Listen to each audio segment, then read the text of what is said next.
महाबली भीमसेन। भीमसेन कुंती का दूसरा पुत्र था। इसका जन्म पवन देवता के संयोग से हुआ था। इसी कारण इसमें पवन की सी शक्ति थी। इसके उदर में वृक नामक तीक्ष्ण अग्नि थी, इसीलिए इसका नाम वृकोदर भी पड़ा।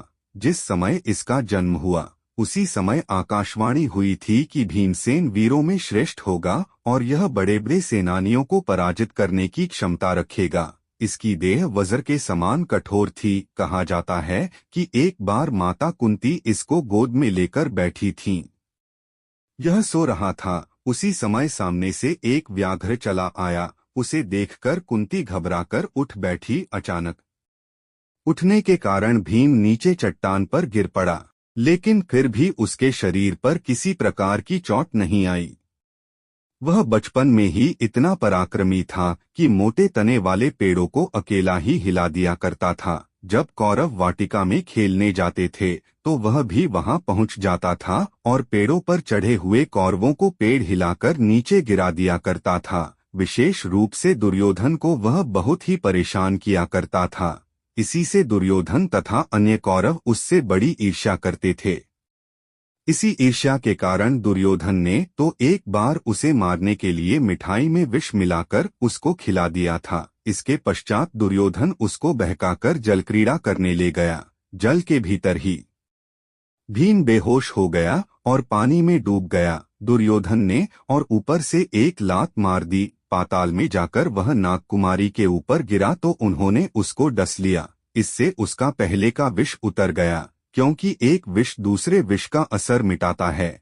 जब विष उतरने के पश्चात उसकी बेहोशी टूटी तो वह वहां नागकुमारों को मारने पीटने लगा। उन्होंने जाकर नागराज वासुकी से शिकायत की। नागराज ने भीमसेन को पहचान लिया और उसकी अच्छी तरह आवभगत की। नागों ने उसको अमृत दिया, जिसे पीकर वह वहां 8 दिन तक सोता रहा और फिर उठकर अपने भाइयों के पास आ गया। जब दुर्योधन का यह उपाय भी निष्फल चला गया तो लाक्षागृह में उसने भीम तथा अन्य पांडवों को मारना चाहा, लेकिन यह कुचक्र भी बेकार चला गया। सभी पांडव सुरंग बनाकर आग लगने से पहले ही उस गृह से निकल गए थे। फिर अंत में महायुद्ध के समय दुर्योधन ने उसको मारना चाहा था।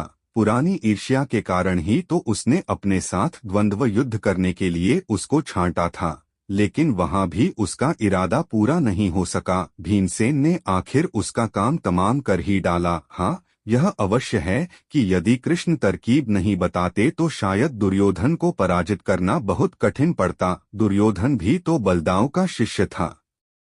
भीमसेन के पराक्रम का दूसरा उदाहरण हमें उस समय मिलता है जब वह राक्षस हिडिंब के साथ द्वंद्व युद्ध करता है।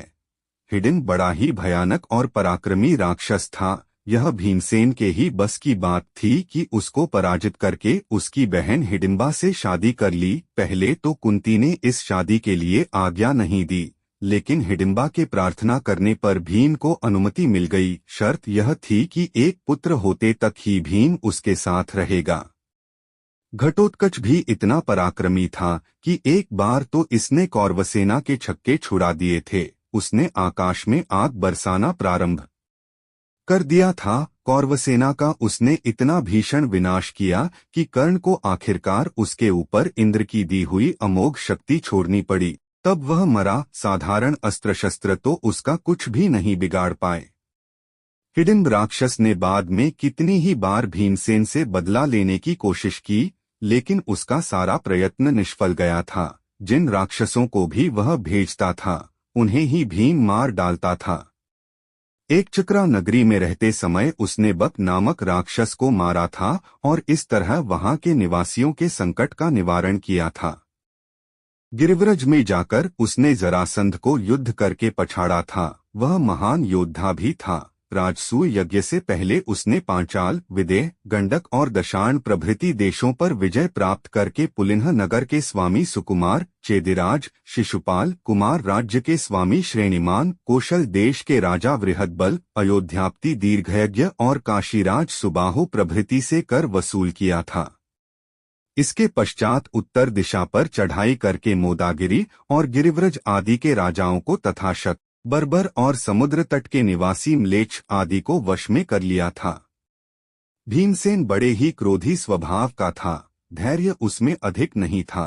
परिस्थिति की गंभीरता को भी वह अधिक नहीं समझता था। जुए में सब कुछ हार चुकने के पश्चात जिस समय युधिष्ठिर चुपचाप बैठे थे और द्रौपदी का भरी सभा में अपमान किया जा रहा था, तो भीमसेन से रहा नहीं गया। जब दुर्योधन ने द्रौपदी को बिठाने के लिए अपनी जांघ खोली तो भीमसेन ने पुकार कर कहा, हे दुष्ट दुर्योधन, मैं युद्ध में तेरी इस जांघ को तोड़ूंगा। इसी प्रकार दुःशासन से भी उसने कहा था कि दुःशासन, आज तू हमारी पत्नी द्रौपदी को नंगी करके उसका अपमान करना चाहता है, लेकिन मैं प्रतिज्ञा करता हूँ कि इसके बदले तेरा सीना फाड़कर उसके भीतर से रक्त को समरभूमि में पीऊंगा। भीम ने अपने दोनों प्रतिज्ञाओं को पूरा किया। दुःशासन उसी के हाथ से मारा गया था। उसके रक्त से उसने द्रौपदी के केशों को भिगोया था। बड़ी ही क्रूर प्रवृत्ति वाला था भीम। एक बार निश्चय कर लेने के पश्चात शत्रु के प्रति दया का भाव उसके हृदय में कभी नहीं आता था। अर्जुन और युधिष्ठिर की तरह वह कभी स्वजनों की मृत्यु पर दुखी नहीं हुआ। वह प्रारंभ से कौरवों को दुष्ट हृदय समझता था और अंत तक उसकी घृणा उनके प्रति बना रही। उसके चरित्र में दार्शनिकता बिल्कुल नहीं थी। वह तो कार्य करना जानता था। उसके आगे या पीछे सोचना उसे नहीं भाता था। अपने भी युधिष्ठिर का वह आज्ञाकारी सेवक था। उसका विरोध उसने जीवन में कभी नहीं किया। अग्रज में उचित अनुचित जो कुछ भी किया उसे ही भीम ने स्वीकार कर लिया। कठिन से कठिन परिस्थिति के सामने भी झुकना वह नहीं जानता था। वनवास के समय एक दिन द्रौपदी के सामने हवा से उड़कर एक फूल आ गिरा था। उसकी सुगंध की ओर आकर्षित होकर द्रौपदी ने भीमसेन से वैसे ही और फूल लाने के लिए कहा। यद्यपि वह उन फूलों का उत्पत्ति स्थल नहीं जानता था, लेकिन उनकी खोज में निकल पड़ा। रास्ते में हनुमान जी से भेंट हो गई। उनको न पहचानकर उसने उनके साथ एक साधारण बंदर का सा व्यवहार किया। जब हनुमान जी ने अपना वास्तविक रूप दिखाया तब उसने उनको प्रणाम किया। इसके पश्चात उनसे पूछकर वह कुबेर के बगीचे में पहुंचा, जहां द्रौपदी के बताए वैसे अनेक फूल खिल रहे थे। बागवानों ने मना किया और कुबेर के नाम की धमकी भी दी, लेकिन वह माना नहीं और वहां से बहुत से फूल तोड़कर द्रौपदी के पास ले आया। द्रौपदी की भीम ने अनेक बार रक्षा की थी। एक बार जटासुर द्रौपदी को उठाकर ले गया था।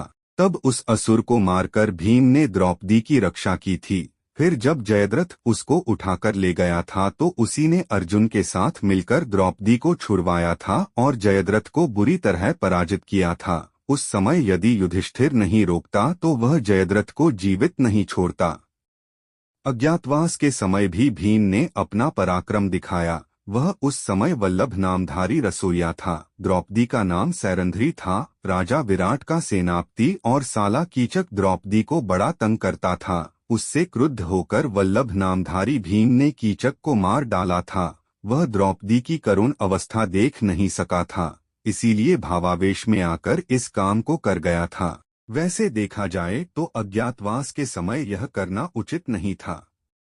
दूसरे दिन जब सुशर्मा ने विराट के ऊपर आक्रमण कर दिया था तो विराट उससे सामना करने गए थे। उस समय सुशर्मा के सैनिकों ने विराट को बंदी बना लिया था। जब भीम को यह पता चला तो भाइयों को लेकर वह युद्धस्थल पहुंचा और उसने सुशर्मा को बुरी तरह मारकर राजा विराट को मुक्त करा लिया। भीम के पराक्रम के संबंध में धृतराष्ट्र के वाक्य सुनने योग्य हैं। धृतराष्ट्र ने इसके पराक्रम से भयभीत होकर एक बार कहा था, भीमसेन के भय के मारे मुझे रात को नींद नहीं आती। इंद्रतुल्य तेजस्वी भीम का सामना कर सकने वाला एक आदमी भी मुझे अपनी ओर दिखाई नहीं पड़ता। वह बड़ा उत्साही, क्रोधी, उद्दंड, टेढ़ी नजर से देखने वाला और कठोर स्वर वाला है। न तो वह कभी साधारण रूप में हंसी दिल लगी करता है और न कभी वैर को ही भूलता है। एकाएक वह कुछ भी कर बैठता है। अपने प्रतिशोध की आग को शांत करने के लिए वह कठिन से कठिन और क्रूर से क्रूर कार्य करने को तत्पर हो जाता है। उससे मेरे पुत्रों को बड़ा भय है। व्यास जी ने मुझे बताया है कि अद्वितीय, शूर और बली भीमसेन गोरे रंग का, ताड़ के वृक्ष जैसा ऊंचा है। वह वेग में घोड़े से और बल में हाथी से बढ़कर है। धृतराष्ट्र के इस कथन से भीम के चरित्र पर काफी प्रकाश पड़ता है। यह तो उसके बारे में सत्य है कि भावावेश ही उसमें अधिक था, बुद्धि का प्रयोग वह कम ही करता था। यद्यपि वनवास भोगने के लिए वह अग्रज के साथ कष्टपूर्ण जीवन बिताता रहा, लेकिन जब उसको युधिष्ठिर पर क्रोध आया तो वह बिना किसी हिचकिचाहट के कहने लगा, भाई राजा, लोग जो धन आपको भेंट में दे गए थे वह सब आपने दांव पर लगा दिया। धन धान्य को ही नहीं बल्कि हम सभी को भी आपने जुए में दांव पर लगा दिया। आपकी इस सारी बात को मैंने चुपचाप सह लिया, और वह भी इसलिए कि आप हमारे अग्रज हैं। लेकिन अब द्रौपदी को इस तरह भरी सभा में अपमानित होते मैं नहीं देख सकता। आप इसे चुपचाप बैठकर सह रहे हैं। क्या आपका हृदय नहीं है? जुआरियों के घर में वेश्याएं होती हैं, उन्हें भी वे दांव पर नहीं लगाते, लेकिन आपका व्यवहार तो निराला है, जो आपने अपनी पत्नी तक को अपमानित होने के लिए दांव पर लगा दिया है। मैं इसको कभी सहन नहीं कर सकता। जिन हाथों से आपने यह जुआ खेला है और यह सर्वनाश किया है, उन्हीं को मैं जला दूंगा। यह कहकर उसने सहदेव को आग लाने के लिए आज्ञा दी। वह सचमुच ही युधिष्ठिर के हाथों को जलाने के लिए उतारू हो गया था। यह उसका भावावेश ही था।